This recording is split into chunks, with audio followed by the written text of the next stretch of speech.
Welcome to another bonus nuke video. Um, I wanted to go over in this one how to create a simple expression. Again, this is not required for the assignment, just kind of extra information that will help you guys refine your compositions and your node networks. Now, one issue that, and it's not necessarily an issue, but it's just something you have to keep in mind. I've got multiple blurs in my scene right now. You can see I've got a car blur, I've got a shadow blur, and I've got an AO car blur. And the problem is the car blur and the AO car blur are blurring different elements of the same object. Because really, the AO is the car, and it's just composited later. So if I want to blur the ambient occlusion,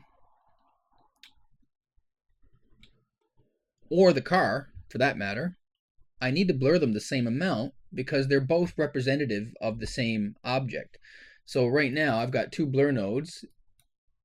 So right now I'm looking at the AO car blur, which is currently set to 2, and my car blur, which is also set to 2, which is how it should be. They should have the same amount of blur. So if I go into, I'm just going to zoom in here so we can see it a little bit easier. If I blur one or the other, and don't blur them both, it's going to create a bit of a visual disconnect. So for example, if I take the car blur and really blur it, I'm exaggerating this so to prove a point, you'll notice the details of the ambient occlusion are not blurred. They're still there as sharp as they always were. Now, you can create some really interesting visual effects this way, but definitely doesn't add to realism, that's for sure. So if I've blurred my car blur by 16.5, I also have to remember to go to my AO blur and also set that to 16.5. So now that they're blurred the same. So there's obviously an easier and quicker way to do that, and using expressions is definitely a one way to do it. What an expression allows you to do is pretty much connect values so that one value will drive the same value on another node. So if I set car blur as my master, every time I change car blur, it will automatically update AO car blur, so they both have matching settings. So in order to do that, the easiest way to do it without getting confused is to just go over to your properties bin, hit the white X here to clear everything out so you've got a clean slate, and just double click the two nodes one at a time that you want to create the expression between. And so I'm going to add the AO blur first, and then I'm going to double click on the car blur to add it above, because the one you double click on last will always go to the top. So I've got car blur, AO car blur. So I want my car blur to be the master, and I want it to drive AO car blur automatically. So to create an expression between these two, quite simply, all you have to do is come over here to the value that you want to connect. So in our case, the blur size.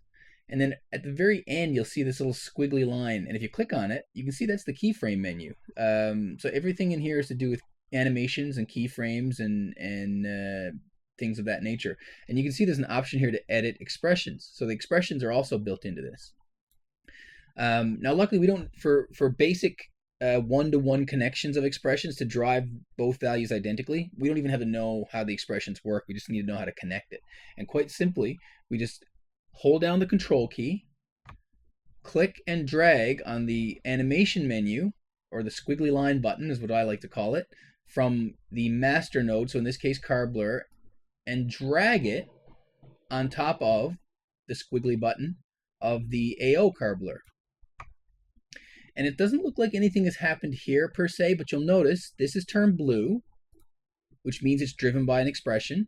And also in the actual viewer, you'll see there's now a green line drawn between these two nodes with an arrow pointing in the direction of influence. And you'll also see a green dot here, and that's telling you that there's an expression between these two.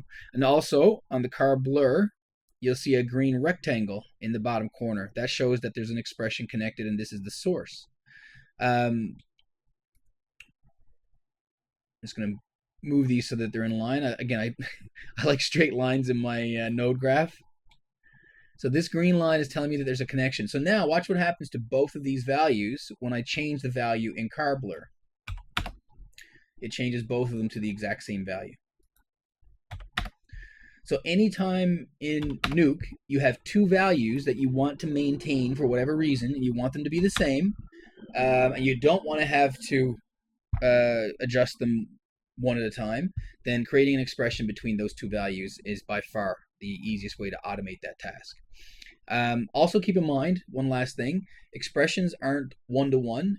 You can actually drive 15 blur nodes with the same master if I wanted to. I would just have to control drag to each of the blurs that I want to connect.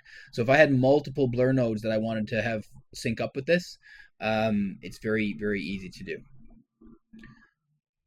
That's it for this little bonus lesson. Again, not required for the assignment, but still good to know for future projects.